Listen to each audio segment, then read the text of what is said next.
friends. Welcome to the Putting You Back Together Again show. I'm Rochelle Booker, aka Coach Ro. Today we're talking about a very important topic, one that impacts a person's mental, psychological, physical, and emotional health if you're spending time around people who have this destructive behavior. Yes, we're talking about the N word, not the one that you may be thinking of, but we're talking about narcissism. The ugly truth about narcissists. We hear the term narcissism used quite a bit, but what does it really mean? And how do you know if you're in a relationship with, work with, worship with a narcissist? Or are people calling you a narcissist? How do you know if you're one yourself? Let's take a deeper dive to explore this very important topic with our special guest today, who is Jim McKenzie. Jim is joining us all the way from Orlando, Florida. And just a little bit of background about Jim. He is a marriage and communication coach who has guided thousands of busy professionals, both men and women, through some of the toughest relationship challenges, from communication breakdowns to midlife crises, marital apathy, and even infidelity. Jim's Relationships Rebuilt program is unique. It's designed to help people lead and repair their marriages, even when traditional couples therapy has fallen short. As a longtime divorce attorney, mediator, and founder of Relationships Rebuilt, Jim has a unique view into the struggles that marriages face today. His expertise isn't just professional, it's personal. Married for 28 years and a father to 7. Woo! Jim's commitment to strong family values and resilience has driven his journey even through hardship. After experiencing his own challenges, including significant financial losses in 2008 and personal health battles, Jim found that true strength lies in embracing life's ups and downs with an open heart and a clear strategy. Amen to that. Whether it's addressing conflict, parenting, or rekindling intimacy, Jim's work focuses on practical, actionable steps that can make a real difference. With Relationships Rebuilt, he teaches that transformation is possible even from the brink of breakdown. Welcome to the show, Jim. Thanks so much, Ro, for having me on. It's really nice to be here. It's my pleasure. Thank you. What an impressive resume. And that's only half of it. I had to condense it because I didn't have no time to read the whole thing. Yes, it's a long, interesting journey. Yes. It's now about 40 years in from when I qualified to where I got today, and I've just followed where people needed me. And I've learned so much from it myself on that journey. So that my whole goal is just to reach out and just lift people into the sort of happiness that I've managed to find for myself. Well, that's what it intersects with my coaching business and my radio talk show is empowerment and helping people to build better lives. So I'm so glad you and I met. Yes, me too. Yes, it's our first project, but it won't be our last. I think so. And it's funny, the internet, when it first sort of sprung into life, I didn't really know what to make it. Was this a good thing or not? And there are negatives to it, but you can meet people, fantastic people you wouldn't have never had a chance of meeting in real life. Absolutely. So case in point. Yeah. So thanks. It's really good to meet you and your people. Thank you. I'm glad our paths crossed. Thank you. Well, I couldn't wait to do a segment on this important issue because so many people are unknowingly getting into relationships with narcissists and have no idea about the devastation or destruction that it can cause in their lives. So let's just jump right into it. Tell us, what is narcissism? Well, it's a personality disorder above everything else, which where people have an inflated sense of self-importance, the need for attention, and just really lack of empathy with anyone else's feelings. It's on a question of degree. It affects about maybe 1% of people. 3/4 of them are men, and there has been a sort of uplift with the social media age. As well in a number of people who are showing more extreme versions of it. It can also mean primarily that it comes from having a fragile ego and people who lack self-esteem. They use this as a sort of shield and manifests in order to respond to sort of criticism. Right. And it comes out in different ways, from silent treatment, just switching off and to anyone else's feelings, to to, how can I say, probably just exploiting emotional manipulation in all different forms, and lashing, and literally just lashing out irrationally. Wow. So very controlling, manipulative. Absolutely. Yeah. Wow. Yeah. I'd say there are elements. There's a difference between having that sort of trait in the personality and that being the personality. And as a relationship coach, a lot of people who I've coached over the years don't know how to identify that they're in a relationship with a narcissist. And in the more extreme cases, they're very difficult to get rid of. Yeah. We're going to jump into that. We'll go on to that. But that's a sort of overall sort of guide to the sort of traits of a narcissist. Yeah, and no, that's a really good description, because I think most of us have somehow encountered a narcissism, have one in our families or friends, or you know what I mean, or in somewhere in the circles in which we engage, right? Yes. Even in my church, and I mean, it's just, they're all around us. They're in government and leadership. They're everywhere. I mean, we can stay right there in government and leadership. President-elect 47 and 45. 47 personalities, yeah. Yeah. Oh, I love that. I got to use that. I'm going to steal that one from you. Oh, yeah. My pleasure. Spread the word. Spread the word. That is so true, because, and you touched on that. Narcissists tend to have these highs and lows, and they're very flippant, and they seem to be bipolar. Yes. Yeah, it's very, very tricky, because there's two sides of the coin. They constantly need to be validated. Yes. And then when they get too much validation, they just keep going. So if you can go and give them what they want, and it's their world, and you tell them how great they are, and you go along with what they want to do, and they'll keep going, and it's a bottomless pit. It's very, very difficult, and it actually is it's very damaging, because there are reports that as many as 80% of people who go through this type of narcissistic manipulation, they carry that self-esteem issues for years, and that's not just romantic relationships. Wow. And it shows that very often they come from households where they're sort of given a sort of God complex, and they're over pampered. Everything is given to them because they are the chosen child, and they carry that forward into adulthood.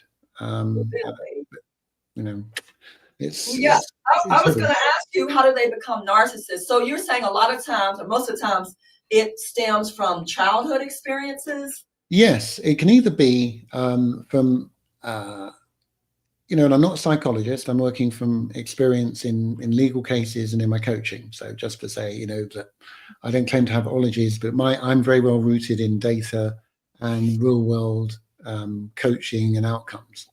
And the experience that I've had is that many of the narcissists actually come from households where they were constantly criticized, constantly put down. And in a way, this is kind of turning the dial as they get a bit older, to actually recapture and try and fuel their self-esteem that's just been, completely smashed to pieces by parenting. The other type is where literally they're just told, yes, whatever you want, you are just amazing, overplayed without any sort of accountability of saying to the child, well, yes, we love you, but these are our boundaries. And as parents, you have to impose that, regardless. As we all know, we all love our kids. I've been through this with one of my own children, where it was particularly after losing everything in 2008. She's got a very, very sort of powerful personality, and it was very difficult not to over deliver to try and make up for what we'd lost. And it fed into the wrong narrative for her personality type. We made errors too in that sense, and then thought, okay, we have to deal with it a different way. So it's very easy to slip into that. And but the earlier you start in dealing, even when if your partners, and if you can identify those signs early, you can put up those barriers that I'll go on to explain about how you can, protect yourself first, then see if they really want to try and make a difference in the relationship, and then to decide whether to leave them. Right. And we'll get into those solutions because, definitely want to talk about the challenges, obviously the warning signs, the red flags. Yes. And then, because then we'll transition into sort of the empowerment, how people can move on. Is there still hope? Is transformation possible? So we'll get into that sort of at the back end of the show. Good. So we're laying some really great groundwork right now. I love it, the way you're framing everything up. So you mentioned, that it can stem from sort of giving them too much attention.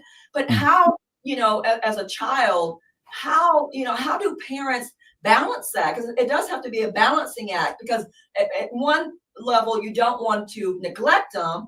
But, at the same level, you want to, show them love, give them attention, right? Make sure they're cared for. They know that, they're special. But how do parents balance that to where it's not too much, where they do turn and develop this personality disorder? Yeah, that is an excellent question. It's also a very difficult question. The best way to sort of characterize this is to say love and attention, plus boundary setting equals balance. There's nothing wrong with lavishing attention and love and boosting a child's ego, of helping them with their self-esteem, of lifting them up when they're down. But the accountability side of it, if that falls short and that child is not held accountable for misbehavior, for misstatements, for, if they start to become bullies, that's a common thing that happens with children who become narcissists. They do it to get attention. And so I know discipline is kind of taken to one extreme in the past. It kind of fell away a bit in the early 2000s in the parenting style. And it's kind of really fallen away completely, say, from the 2010s onwards, that, the concept of discipline for a child. Don't push them, let them be kids. That's fine, depending on what kind of adult you want them to become. Yeah, exactly, right. Okay, that's all good, but you take the consequences when they grow up. You're absolutely right. Yeah, and you also have to, if you're telling them, okay, I'm going to not speak to people in a particular way, you've got to do that too. You've got to be honest with yourself. The only way they can do it is by example, again and again, and it is hard. I mean, it's the hardest part. Really, who wants to go over 500 times while a child should sit, and basically barge into a conversation and say, oh, I'm doing X, Y, Z, when someone else is speaking, because they want that undivided attention. If you give into it every time, they will continue doing it. They will continue I've come across that. And, the attention-seeking behavior in a child, really, that's the sort of genesis of an adult narcissist. That's the origin of it, because you're absolutely right. Because a lot of adults that I know, I'm not a doctor, I know are narcissists, because they've got just about every characteristic you just rattled off. Yeah. And they are constantly seeking attention, admiration. Yeah. It's just, it's like a drug addict. It's like that gives them this high, right? And if they don't get the attention they're seeking, compliments or whatever, they get agitated. Yes, they do. And a lot of it is fueled by social media as well. It's a very quick fix. And there's quick fix, and with children, this is why Australia is now in the throes of banning social media for under 16-year-olds. Because it's a quick dopamine hit. The constant sort of vanity metrics. How many people like my picture? How many people listen to everything that I say? And it's an easy way for parents to sort of pass the responsibility on to completely random people. To keep your child occupied, to actually get that way for them to get the self-esteem that they need. And they're getting it from all sorts of sources. Strangers. That you have no control over. And that's your job, parents. That is your job. Because again, if you don't get in front of that, you're going to end up with a narcissist. And that's where Australia have got it right. They got it right. Yeah. Oh my gosh, that is such an important message. You're absolutely right about that. And parents just, disengage and disconnect from their kids. They're working or they're doing their Yeah. personal thing, and they're ignoring these kids. And you're absolutely right. Where else are children going to go for attention? To social media. You're absolutely right about that. And it becomes a negative. I mean, 6 hours a day for the average sort of Gen Zer on a phone. And that's not parental time. That's not you passing on those messages and stories that you need to pass on in order to give them balance.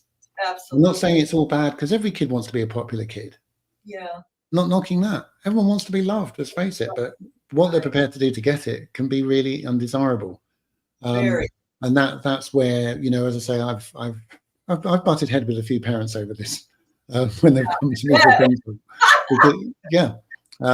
It's the observation over a 40-year journey. I've been a parent for nearly 30 years. And none of my children need that. One of my children is more susceptible to the social media thing, but she's coming out of it. Okay. It wasn't bad, but the need to keep checking, the need to see if is anyone watching, does anyone care about me, is they should be looking to care for. And the same applies, for in a romantic relationship. That's right. And parents, you've got to step up, and there's got to be some accountability here. Yes. And again, and we'll get into some resources that are available, but if parents don't know how to navigate their way through this, then we can certainly help them out. So we're going to get to that, but they've got to have some skin in the game and get more involved with their children. And more engaged. Yeah. And they're missing out on so much by not doing that, because at the end of the day, you should be the standard bearer. Absolutely. I love that. You should be the standard bearer. Absolutely. Yeah. Absolutely. And there's no get out clause. No, not at all. So if you guys are just tuning in, we are talking about the ugly truth about narcissism. So if you've got any questions, any comments, please drop them in the chat or give us a call at 832-560-2885. We'd love to hear from you. My producer has a question. Yes. Yes. Forgive me. I'm very respectful. I know you told me to call you Jim. Yes. But do you mind if I call you Mr. Jim? You can call me. Yes, I'm familiar with that way. I love it. That's why I love America. Hey, Mr. Jim, that's Southern hospitality, sir. I love it. Quick question. Yes. I'm listening to what you're saying. So correct me if I'm wrong. Are you saying that I learned what I'm about to say in psychology. Yes. In a psychology course. So if I'm understanding you correctly, when a child does not receive enough positive reinforcement, they naturally seek negative reinforcement. Are you saying that is what we can attribute people becoming narcissists? I'm not a psychologist. I'm just look at patterns. And as I say, I'm such a hands-on, handsy father myself. But there is a line, and it's a fine line. It depends on each child. Yeah. My youngest child, he's 11. Okay, my eldest is 27. My youngest child has 6 siblings who just dote on him. Oh, my God. I mean, all the time. He has absolute balance in how he deals with it. I don't know if it's a natural gift or whether he's had the benefit of seeing his older siblings grow. And he puts up his boundaries sometimes when he says, look, I just need a bit of space, not being cuddled and kissed, because if we call him baby, he's like a big 11-year-old, he's nearly 5'2", whatever. He's a big kid. And what I'm saying is that the attention without accountability is where that can spark a narcissistic trait. So if what I'm saying is that if a child does receive unrelenting, completely if they're just given everything that they want on a plate, it's going, even in the most lovely child, right, it's going to push them in that direction. Yeah, I can see that. And if their behavior is just not checked, if you don't explain to that child and say, look, yeah, I understand you want, but as an adult, I can't get everything that I want. Right. And to get what you want, you have to behave the right way. Yeah. And what we've done, my wife and I, with our children, on the rare occasions that's occurred, is to say, well, look, you call us out if you feel that we're responding inappropriately. Yeah. You call us out, and we'll explain. We're learning on the job too. Absolutely, you're right. So I believe that it can ignite the spark in an early age, as much as a child who, if a child is ignored, the self-esteem, they'll lash out really because they want the attention. Right. And do things to get that attention in the same way. Yeah. That's what I'm saying. Yeah. And again, back to the balancing act, and back to the balancing act. And so a lot of times, parents don't know what to do. They're not equipped, with the information, with the resources that they need to be able to, to manage these types of relationships. In fact, some parents, and you probably know this all too well, Jim, some parents want to be friends with their children. So they're not really raising them, right? Yeah. They're not really teaching them. They're not really helping them to be responsible, adults once they grow up, right? Because there's no discipline either. They're like their friends. They're just hanging out with friends. So what are they teaching them? They're sort of, I think, planting the seeds for this personality disorder to start developing. Yes. What do you take on that? Yeah, and children with this, as this narcissism develops, they're very good at playing one parent off against the other. And they become very adept at gaslighting really simple situations. They're told to tidy their room. Oh, mum said I didn't have to. Yes. And, they'll repeat it to the point where, one or both parents will just get so frustrated that they then don't believe a word the child says, which then pushes the child further away. Right. Whereas you've got to really think, well, narcissists are very good at helping you doubt, making you doubt that your reality is actually true. Right. Because you can say it 1,000 times and they'll give you, this is what I want, this is what I understand, you're wrong. Even if you're right, that's the gaslight. Yes. Yeah. And you just have to hold the line. I mean, there have been times when I've told parents, well, look, if it gets to that stage, you literally need to record the conversation. That's true. You need to journal it and put the time on it and say, look, this was a difficult conversation. This is why it happened. Put in that column what was said. Almost like you're a lawyer in a court case. Courtroom. Yeah, you have to build a brief. I do that a lot when I get people, couples, and one is in this situation, and they doubt. They said, I don't know. I say one thing. We arranged to meet at 5 o'clock.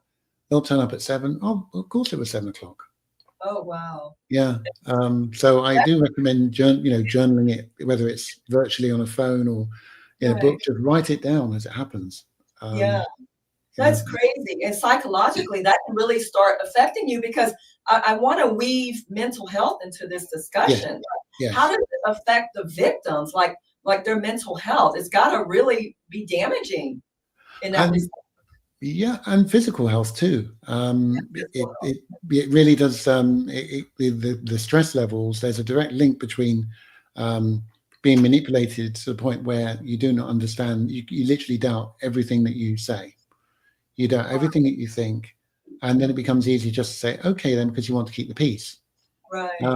And that leads to, as I've mentioned briefly, about sort of 80% of people carrying this sort of self-esteem issue forward, and it's surfacing later in life. But physically as well, the effect it has on the lack of dopamine in the brain. The brain's in a constant state of stress, which leads to all sorts of physiological disorders as well. Sleep deprivation, depression, and just living in fear. And people basically, lack of productivity in their performance at their jobs. The whole deck of cards comes tumbling down. And there are beyond the obvious mental attack that you're under all the time. The physiological issues are quite deep, especially in a full-blown narcissistic situation. It's horrific. I've met people who look 20 years older than they are because. Oh my God! I was going to say exactly that. That it's like Yeah, I've met victims, and they it's like they're you know, they've the life has been zapped out of them. They're yes. like the walking dead. Yeah, yeah. And narcissists have an uncanny way of stripping you of your esteem, your self-worth, and you do. It's like you're a walking zombie. Yeah. You're the walking dead. Yeah, and they get fueled, you know, because I've seen situations you think, well, you know, the victim just looks like an old soul, and the narcissist Yes. is just it's like an energy vampire. I call them energy vampires. Yes. Because they will drain you. They will literally drain the last drop of mental resilience and emotional strength from their partner. You're right. I dated a narcissist, and this was many, many years ago. And that's when I really started doing a lot of research, because that's the path, destructive path that I was going toward, or going down, because of that sense of power that he, you know, that he had or tried to have over me, and trying to, you know, tear me down emotionally. It was very draining. It was very draining. It's just the constant you know, attention he needed, and needed admiration. If I didn't compliment him, he'd be upset. He'd just go off at the drop of a dime for no rhyme or reason, right? Any little thing would set him off. Any little thing would trigger him, and it just set him off. Yeah. And I was exhausted. Yeah. And this is one of the advantages of journaling patterns, because if it can be a bit tiresome to do it, and it's distressing because you're reliving a sort of blow up that they gaslit, but you'll notice the triggers that set them off. You know, sometimes it's money or intimacy or attention, or they feel that, you know, you're not trying hard enough, and then they'll go the other, sort of flood you with gifts to try and win you over. You know, beware. If anyone does that, hold up, don't dive in. That's my story. Yes. Yeah. Oh yeah. That's the love bombing. I call it love bombing. The love bombing. You're absolutely right. It's love bombing. And if you peel it back, it's like it's such a facade, because they're very pretentious, but they have an uncanny way of being of wearing that mask where they're charming, they're charismatic, and you believe everything they say, and that's how they reel you in, they draw you in. But when you peel back those layers, there's nothing really there. It's almost like the guy that I dated had no concept or no connection with reality. Yeah, that's exactly right. Is that right? Okay. Yeah, it literally, they only see the control, and how they get there, they don't care. They just have to keep pushing and pushing and smothering and stopping you seeing them for what they are. Right. And it can be scary stuff, as you.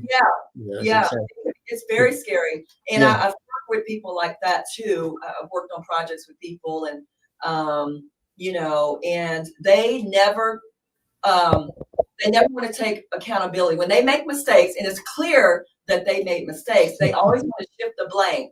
They can never say, raise my hand. Yep, nope, I'm sorry, my bad. I made a mistake. Okay, learning opportunity for me, and move on. Nope, I didn't do it. Nope, it was your fault. Well, because you did this and this, that's the reason why I made a mistake. It's never their fault, even in relationships. It's never their fault. Yeah, it really is the ugly truth, because you'll never win. All you can do never win. Yeah, you need to literally set your boundaries.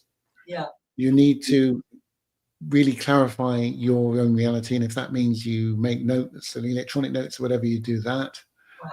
Thirdly, if you need to, you just have to get a second opinion from someone you trust, to say, hey, you know, he or she said this. You were there. Did that really happen? You know, you've got to really acknowledge that you're in it. And then to be very unemotional in the way you deal with them. That is the toughest one. That's the one that is so difficult not to want to say, what the? But the moment you do that, they'll latch onto it. Well, you don't love me. You always criticize me. I know. See, they're the victim. You never give me a chance. Never. They always use words like never and always. Never and always. Yeah. Every single thing, you know, they'll say, well, you never appreciate the things I do for you. Yeah. You always say that when I get upset.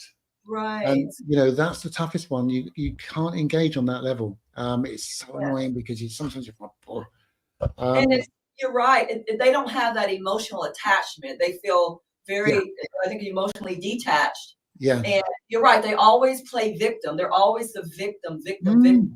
Oh my gosh. Yeah. You're absolutely right. So let me ask you this, Jim. Yes. It sounds like, because I know you talk about lack of empathy and all of that, it sounds like they have no level of self-awareness. You know what I'm saying? Like, or they're good manipulators, or do they really, but pretending like they don't? I think there are two. It depends on on where they are on the sort of spectrum of narcissistic personality disorder. In its extreme cases, that is just their reality. Okay. They will literally just do whatever they have to make it fit. Gotcha. Whatever you're doing or saying, it has to fit their version of reality. The others on the left, on a relatively sort of manageable scale, they'll use a blend of, well, they want to believe this and they know that's not quite what happened, but you must have misheard it.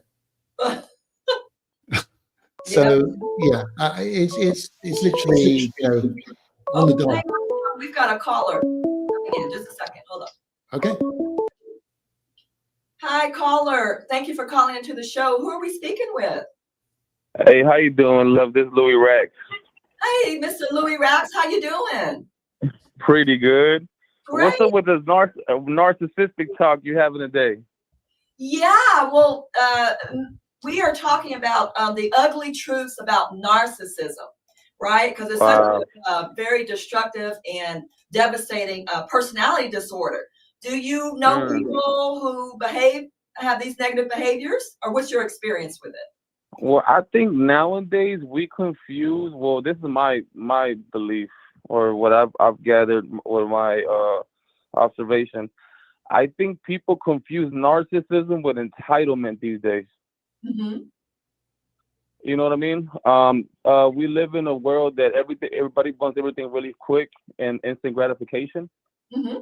So I think we interpret that, and that was a term that was made up from somebody back in the 1800s. That was his name. So that's what they accredited to, and it was like a millionaire dude and something like that. So we kind of put that to like somebody that has like a king or like a god complex. Mm-hmm. But I think like people looking at psychology podcasts and all these reels, they really popular that type of term, but I think people use it out of context and not a term most of the time. Mm-hmm. But I mean, a lot of people do have that type of tendency, you know what I mean?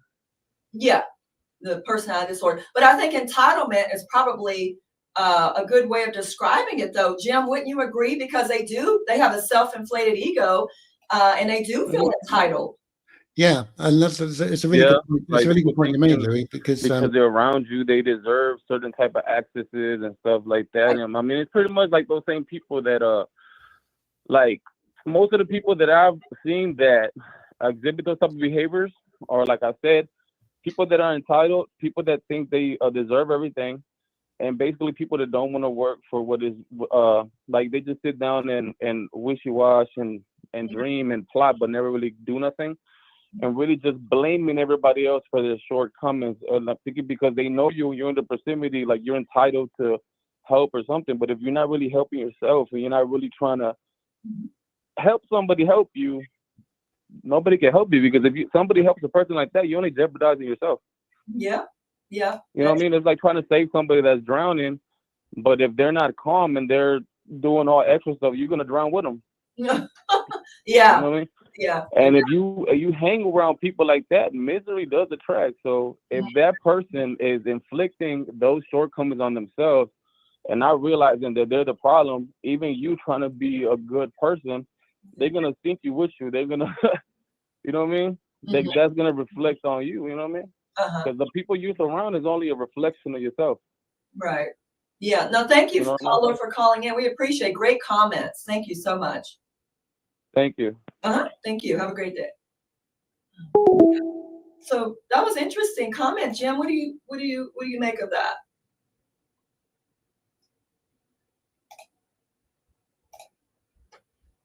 Oh, can you hear us? Oh, I'm back. Can you hear me? Oh, yes. Wonders of the internet. No, those are really good points, and it speaks to what I was saying earlier about accountability. Yes. Because it is if I was trying to think of I like sort of giving labels to things to help me remember them, but it's kind of an extreme entitlement, and that is one end of the narcissistic scale. I mean, it is a diagnosed condition. It is. And I believe that it is linked to quick fixes and the dopamine that a narcissistic tendency. Dopamine gives you the pleasure in life, and it, as you probably know, and right. It feeds into that. So the more entitlement you feel, the more that's fed, the better you feel. But the better you feel, the better you want to feel. The better you want to feel. It just keeps going. It's a vicious cycle. And like Lewis just said, they don't want to work for it because they feel they don't have to. And why should they have to? They're offering so much, which I think circles back to, and I'm not here to bash social media because we all need it and we all use it. Yeah. But it does need control for children for that very same reason. The moment that entitlement kicks in, the dial starts to crank up. That's right. And he made very good points about, wanting instant gratification, not wanting to work for it, which comes back to, I think, that adults these days, many of them parents do not want to do that hard work. Right. They don't. They want to give it to someone else. They want it to be someone else's responsibility. No, they're your children. And you have to take responsibility for your own children. It's not anybody else's responsibility. It's not society's. It's not your parents or your family, your church. It's yours. Yeah, and it's frustrating because I come across particularly men these days, I feel, who struggle with parenting skills and the way things have shifted. And they'll take their kids to play basketball, or they themselves will go to the gym, but they won't spend the money on their own self-development.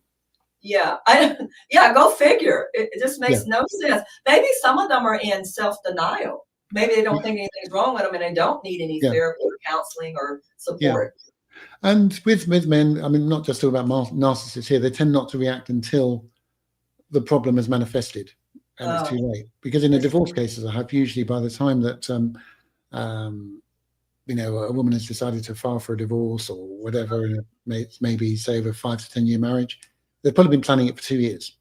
Oh, that's true. And that's when a man will react. Why is she doing this? Again, it's not just, I'm not bashing men.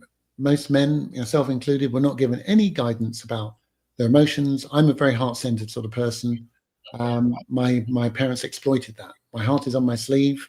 I'm the sort of guy, I just don't care. I am who I am, and if that's not for you, I completely and utterly understand. Yeah, right. But I will, my emotional health and the emotional health of people around me has always come first.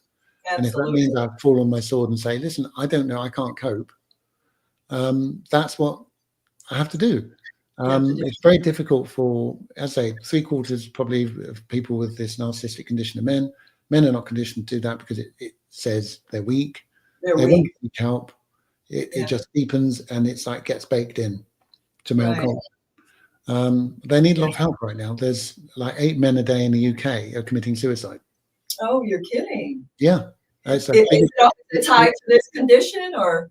Well, it's the biggest cause of death in men under 50 in the UK. And much of that comes from the fact that, men's health generally is not catered for in the same way as women. Women have more complex systems.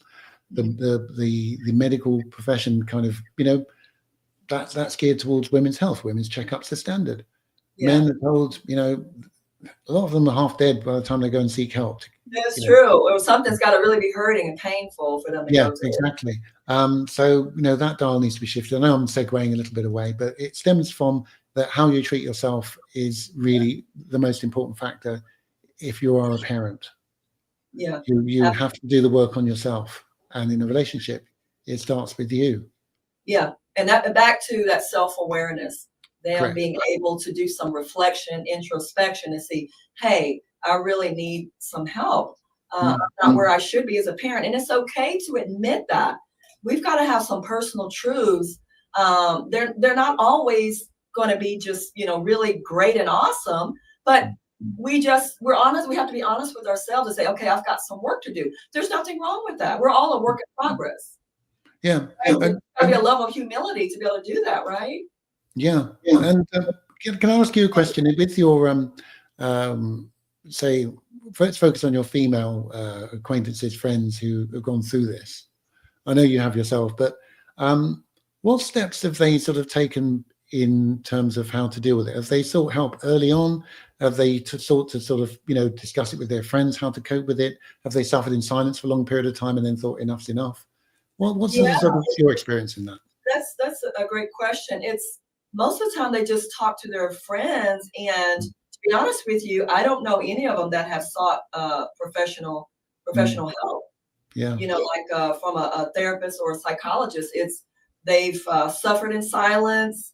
Finally, the men broke them down so bad, and finally, I think a lot of it was probably just through a lot of prayer, with increasing their spiritual life, their prayer life, and just like myself, God gave me the strength and to help me get out of it and delivered me. I didn't go see a counselor. I probably should have at the time. But I went through it. It wasn't a very long relationship. It was probably maybe about 10 months, but it felt like 10 years. And I'm so glad I didn't age 10 years. No, we got a good sense of humor, so that always helps. Yeah, that helped.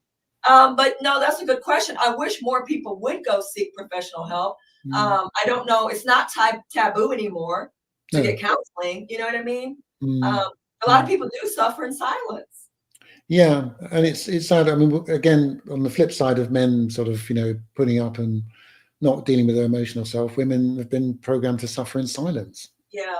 And it's a very toxic soup. I mean, it can be cultural as well. Certain cultures, I find that America has a more sort of sexist attitude of men versus women than Europeans. And it's a very sad state of affairs in the messaging it gives to kids. Yeah. You look at the different groups, you go into Quora and people obviously need help. And, if they want to lose 10 pounds, they'll consult a weight loss coach. Right. But they go through this pain. Take a pill, right? Yeah. And it's the best investment you'll ever make. Yeah. Whether it's for yourself, whether it's for your children, whether you get out of a situation like this and find someone who is, who does see the worth in you, it is the best investment you'll ever make. Absolutely. It doesn't go away. It doesn't go away by itself. We have to learn those life skills, and it's unfortunately there's still this sort of, I don't know. I think there's an aware community who we sort of know who feel that spiritual, moral, mental support is a good thing, and it's a worthwhile investment, and it's something that will really serve you for the rest of your life. Right. But there is a pushback against that. Why do you need that? Just leave them, just ignore them. It doesn't matter. And and it's not as easy. A lot of people just can't just leave their relationship. I agree. I don't for a moment sort of say that is an easy thing to do. But what you can do is learn how to protect yourself. Yeah, and that's the key thing. Protecting yourself, protecting your heart, protecting your mind, your peace. All of that is very important, and your well-being and your mental state of mind, mental health, right? Yeah. Yes. It's the years. I mean, the worst case I had, this woman woke up. I mean, she literally woke up one day and realized that she read something and sort of slept on it. She read something on a blog, and she'd been married for 35 years. And she literally woke up one morning and thought, "Oh my God, I've married my father." Took her 35 years to realize that. I thought just the thought of it literally gives me palpitations. She realized that her husband had repeated exactly the same pattern as her father. And she married her father. Yeah, as the father had, the same narcissistic personality with her that he had with her mother. With her mother. That's scary. She repeated that same pattern. She tuned out to it. She literally, in the first year that she got married, she was literally completely dominated. Wow. Really, well spoken, well read. You outwardly think there's no way she's dominated. Successful, super mum. But she realized, oh my God. And she said to me, Jim, I've married my father. What do I do? I said, after 35 years, I don't think you're going to do anything other than find a way to leave him safely and quickly. And, your kids are, I think she had 2 girls in their 20s. I said, you've got to give them all the tools they need before they start forming relationships. Absolutely. She was sensible. She just said, whatever it takes, Jim. I said, listen, that's what I'm here for. Your girls need to be protected right now.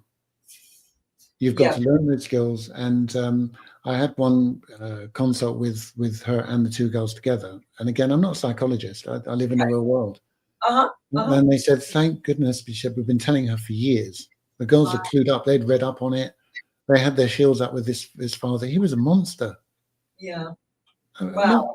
Outwardly, he didn't hit her, but he was aggressive, shut her down. I mean, she was completely dominated at home. 35 years. Wow. And sometimes that's worse. The mental abuse, emotional, psychological abuse is just as bad as the physical abuse. So people tend to sort of minimize it. Oh, well, I don't hit nobody, so I'm not a narcissist. You don't have to physically abuse someone to be a narcissist. The emotional part is just as bad and damaging and long lasting as the physical. Because I'm telling you, invisible scars are deep. Yes. Very deep. And you can't put a plaster cast on it and fix it. Exactly. You have to go all the way in, and it pulls out some really gnarly stuff. Absolutely. That was one of the toughest consults I've ever had. It was just it was brutal. But to her credit, she just woke up one day to it, and she said, I think this is what's happening. Wow. And she dug deep with me. I mean, there were tears. I was crying my eyes out. I bet you were. I told you, my heart must leave. It starts weeping, and I was worn out. But we hung tough for 3 months. Yeah, and that's awesome. I'm so glad God is using you in a powerful way to make a difference in the lives of people. That is so amazing. Oh, I hope so. I mean, I've gone through the whole gamut of helping families with my wife. Yeah. Then that morphed into me working with fathers, which worked, and it was good. But fathers were not really thinking they needed parenting skills until it was too late. Till it was too late. And then it kind of morphed in because by realizing that they had issues that they hadn't dealt with themselves, their relationships are falling apart. So I started to get that. But I'm also very female centric because it's just the way it is. I feel that women, if they understand men, then they can protect themselves. They can protect themselves, and, maybe I'm speaking out of turn here, and I'm not being sexist, but trying to understand the male psyche, especially as it is in the 2020s, is a world away from even 5 years ago. There's a lot going on with the male psyche that women need to understand. So probably 3/4 of my clients are women. Yeah. I think women, we do need to be more vigilant and careful. And if you start seeing a lot of these warning signs and red flags, women, you gotta put the brakes on the relationship, pump the brakes, and don't just jump into something when you are seeing these signs. It's take a step back. Yeah. And then educate yourself to see, okay, could this be a narcissist? What does this mean? Because if you end up marrying one, like you were saying, Jim, it's gonna, add a lot of years to your life, and it's like sucking your life out of you. Yes, they're very difficult to escape because the more you pull away, the more they will keep trying. Keep trying. Isn't there some sort of codependency? Is that what makes it so difficult to pull out? They don't want to believe a lot of the time that it's over because it kind of the transfer of power has taken place. They lose it, and they're unfulfilled. And then there's this sort of whole period where they behave and they do the love bombing thing, which they probably did at the beginning of the relationship. Yes, they do. The presents and the gifts, and you're the best thing since sliced bread, etc., etc. And I mean, I had to be careful when I met my wife because I just knew from the moment I met her that she was the one, and you love bombed her. Well, it wasn't love bombing, but you showed her. I mean, I had to sort of explain to her at the time and said, listen, I think we went out our second date, and I just said, I'm in love with you, and that's what can do. And looked at me like, what? And she just went off to the ladies' room. I thought, oh, well, that went well. Oh, I don't know where it came from. It just came from within. I'd never really reacted like that. And even at the time, I thought, I've really got to tread a line here because I'm not some crazy guy. We hardly knew each other. Yeah, Mr. Jim. Yeah, it's Mr. Jim. You have to forgive me, but I'm not going to say what I want to say. Okay. Because this show is censored. But you almost made me say something. And I will save it until after the show. Okay. Okay. No, he got me hanging there. Miss Rochelle will kill me if I say it. I will say it off air though. Okay. I'm going to remind you. Okay. I'll put a big question mark on this here piece of paper. But it's that is so funny. That is so funny. Because that is some of their attributes. They do move really fast, and it's at an accelerated pace with the love, the showering with gifts. But it's as long as it's it's balanced in a way. Obviously, you're normal. You're not a narcissist. But as long as you do it in good faith, and you really, because I believe in love at first sight. I mean, not love, but like you can really, really be enamored with someone right away, real quickly. You know what I mean? Yeah. So I don't believe it has to take a year to fall in love with someone. I mean, it's no. Me and my fiance, we've only been dating for a short period of time, and so I can testify to that. It doesn't take a long time to fall in love with someone. No. But you have to just be careful and not come across like it's unstable or unnatural way of doing it. Yeah, reassurance is really different. If they don't reassure you, and if you pull away a little bit, how I negotiate that with my wife, because she had a narcissistic mother. I mean, horror story. Wow. Yeah, I mean that would fill a whole episode in itself. I mean, how she is the person that she is a miracle, and we've worked through a lot of things that came from that. Yeah.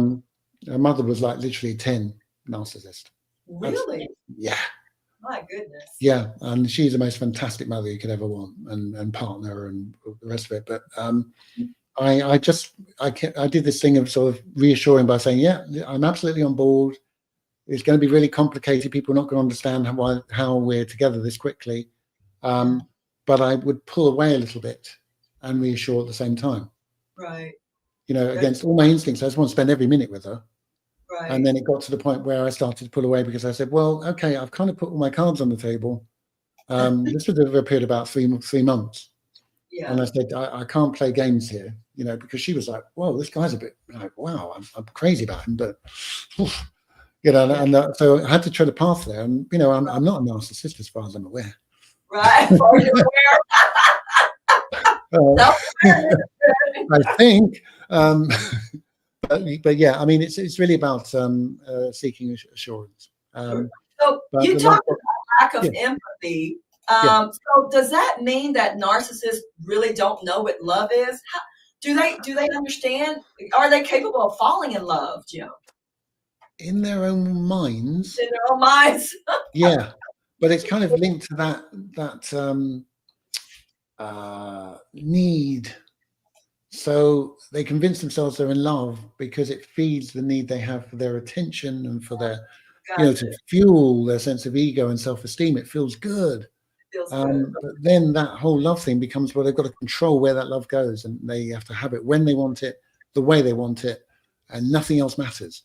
So it really is. It's a very, I can't really describe it as love as more than sort of real. I mean, it's extreme need, and it's a feeding of the dopamine to feel better about themselves. I got you. Yeah. And that's where the manipulation comes in there, and they'll suddenly withdraw, maybe give you silent treatment because they want to see you react. They want to see you cry. They want a reaction. That's right. Yeah. That's what happens to me, to people I've worked with, people I know. They're real negative, critical toward me, and they want me to react. And when I don't react, that takes their power away. Yeah. Yeah. And and the silent treatment is a really good weapon they use for that, and they want to see you cry. And then it'll be, but I love you, I didn't, oh. Yeah. In the back of my mind, that 35-year case keeps going back.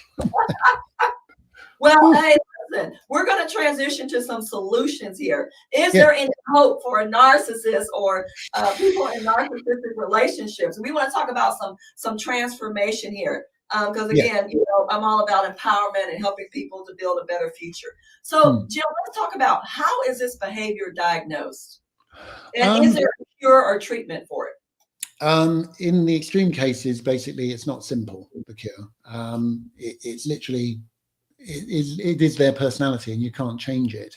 Right. But I've had instances where people realize they've got these tendencies. The extreme cases, that just needs professional therapy, probably cognitive behavioral therapy, which, literally goes into the whole distorted thought patterns and enables them to recognize when they are being this inflated, ego-driven person. Right. But it's tricky because they don't see that their behavior as being a problem. Right. And it really depends on whether they're able to sort of, because they probably resist actually doing anything about it because they don't. There's nothing wrong with me. It's your problem. That's their. It's your problem. So if they do make it to a therapist, it seems like their natural thing to do would be to try to manipulate the therapist. Yeah, that's true too. It does need, and this is where working with the victim is probably even more important. Gotcha. Because if probably, as I said before, probably is you have to try and diagnose or be aware of how extreme the narcissistic behavior is. Okay, understanding is the first key to it. Secondly, you have to really work on your own self-worth, because if you've been with a narcissist for any period of time, it's going to take a hit. Okay. So building your own mental resilience, building your own sense of self-esteem, how you do that can be, whether you seek professional help or whether it's, your achievements, because narcissists do not like you to succeed at things. They get very, very jealous. They get very jealous. You're right. I know a lot of people, they're very insecure and very jealous of me. So you're absolutely right. Okay. Yeah, they'll literally, if you get a promotion, they'll just say, well, it's just because your boss likes you. Yeah, they'll belittle anything you achieve. They sure do. Yeah. And then they can't celebrate you. They can never celebrate you. No, that's exactly right. Yeah. It's the opposite. They want to see you feel, just reduced. So leading in from the self-esteem then is your boundaries and your communication skills. It's important when these blow-ups occur, which they will, while you're assessing whether there are wheels in, in a relationship. It's important that you learn to, like I said before, detach a little bit in the way you'll advocate your own case and say, well, okay, you feel that way. I don't agree with you. This is my version of what happened. And it's for you to work that out. It's not on me. And they will try and beat you down on that and say, you're crazy. What are you talking about? But like I said, it comes back to, if you keep that journal, if you keep that little note there and you work out these patterns, you'll know when a certain thing comes in, you're at a party and they don't feel they've got enough attention, however it works. Oh, oops, I don't know what happened there. Are you with me? Yes. Oh, sorry. No, I don't know what happened there. My computer blipped. Probably. Well, so there's no, so it's just, it's therapy and counseling, but there's no medicine, no pills that they can take to help them. No, there's no quick fix to it. And the longer you're with them, the more you've got to work on yourself. Okay. Because the mistake is that they get drawn in and think, well, yeah, they blew up at this time, but then, the following day they were so nice to me. And there's this cycle that just goes around and around and around. And you have to just know your sense of self-worth and set your boundaries. Okay. If they shout at you, if they're angry, you just have to retreat. You have to literally just put it down and say, I'm not speaking with you if that's how you want to treat me. Right. And so is it best to walk away? Sometimes there's no option. If it, for the 35-year narcissist lady, absolutely get the heck out. But how you get out of it is equally important. If it's a destructive thing, it can stay with you. So those steps about working out your boundaries, what you're looking for in life, even patterns that you may have got from your childhood. You really need to work on that before you make that decision to leave. Yeah. Or whether they're, if the narcissist is working with you and it's not really as bad, and it's more Right. towards the entitlement thing that Louis spoke about, then there may be some chances if they want to work with you. Okay, it may be milder versus the extreme. And to give you some space to actually work out, what you want from a relationship and your boundaries and what you expect from them. If they don't feel there's any consequence, they're going to keep coming. So you have to retreat and work on yourself. I love that. You've got to put your foot down, set boundaries, work on yourself. That's what's really key. Your self-worth and who you are. Because so many people lose themselves in these types of relationships. Swamped. Yeah, they have no identity of their own. Yeah. And it seems like narcissists have a fear of abandonment. Because I know every time I was trying to leave my ex, it was back to showering me with gifts, expensive gifts and all of that. I'm like, he must really have a fear of abandonment. Is that part of it? Their psyche? The self-esteem again. They don't like to let go. They don't like to let go. Gotcha. And the one thing I say to my clients is, once you get to these points where you've worked out what your boundaries are, you've worked out how to use statements that say how you feel, not how they feel, or they're telling you that that's how your actions made them feel.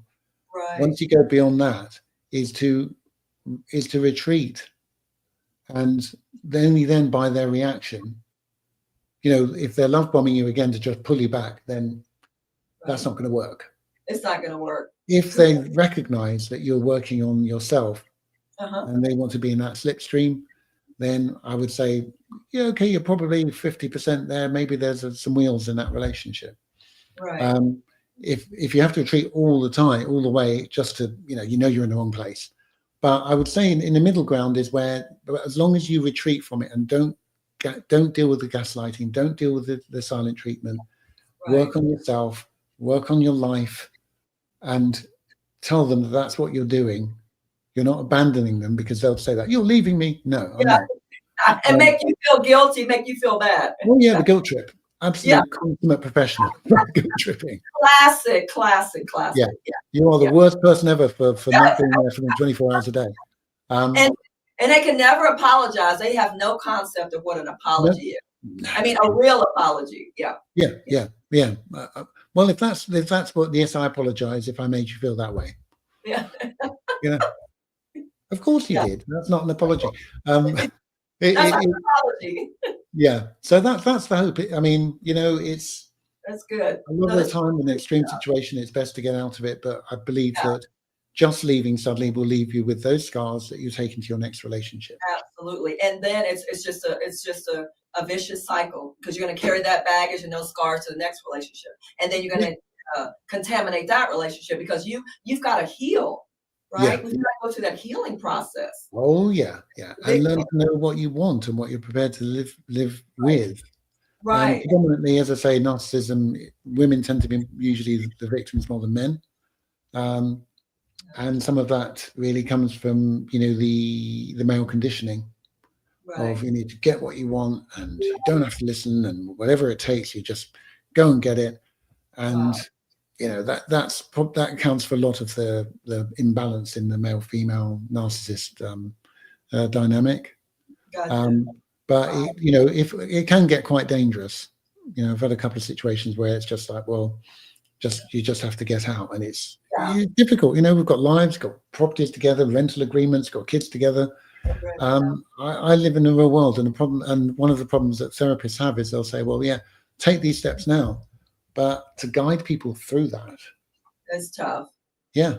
You've got kids, you've got co-parenting to deal with, you've got financial issues to deal with. I help people with all of those as well. Because, very often that's 50% of the reason why they're still in the situation anyway, because they feel, well, what do I do? I don't want to pull my kids away from not have a father or mother. We've got a house together. I can't afford to leave. It's and that's the gap that I'm trying to fill in. That it's all about practical solutions, what you can do within your own personal situation. Okay, I cannot afford to leave. How do I handle this? Right. No, this is good, Jim. This is really good information. So where can our viewers go for more resources and information? Do you have a website, or how can people I do. I'm building a YouTube presence called Relationships Rebuilt with Jim McKenzie, and I actually have a series called Save Your Narcissistic Marriage, with videos where I just go through what I teach. They're quite long, so bear with them. But there's a lot of information there about techniques you can use to start now. Okay. I have a website, which is relationshipsrebuilt.com. And I do offer, a friendly consult chat that you can book. I'll send you a questionnaire about some things, see if I can help, see if you have a budget. If you can't deal with that, then I can refer you to people who would be better suited. I never take on anybody who I feel I can't help, but I will always try and find you someone who I trust. Okay. Because life's too short, and I won't just work with anybody. If you've got commitment and you really do want to make that change, and like I've said before, it's the best investment you're going to make. So commit to it. Absolutely. Because you will see benefit very, very quickly. But I do give away a lot of free information, and you can get that all from the website and the videos. So that's what I do, and I do try to really make sure that I over deliver, because not just for narcissists, but just generally in relationships, I want to help as many people as I can on a bigger platform. So that's why I've decided that YouTube is a way forward, and if people want more deeper dives, I'm here. I love it. I love it. Oh my gosh, this has been so awesome. We're going to have to do a part 2, another show on this. This was so very deep, rich. Yeah. I love it. I love it. Yeah. Some good stuff. So you guys, you heard Jim McKenzie. He is amazing. I encourage you to stay connected with him. Go to his social channels, his YouTube, watch his videos. And hey, if you need some more help, feel free to reach out to him and set up that consultation with him. You will definitely learn a lot from him and be a better person. And obviously what we both try to inspire in people is to build a better future. So narcissism is a very destructive personality disorder, not only for the person who has this condition, but also for their victims. So many people feel powerless and fearful, as we just discussed. But after watching our show today, I hope it encouraged you to reclaim your power. Pick yourself up and dust yourself off. The scripture teaches us that God did not give us a spirit of fear, but a power, love, and a sound mind. So if you're being abused in any way, any shape or form, seek help immediately, because your future is too bright to allow someone to break your spirit and put out your candle. You deserve to be loved, valued, respected, and honored. So don't accept nothing less. Well, that does it for us, everyone. Thanks again for joining us tonight. Thank you for tuning in. Make sure you follow us and like us on all of our social channels. And I love you. Be sure to love yourself, and we'll see you next time. Thank you. Take care, everyone. 1, 2.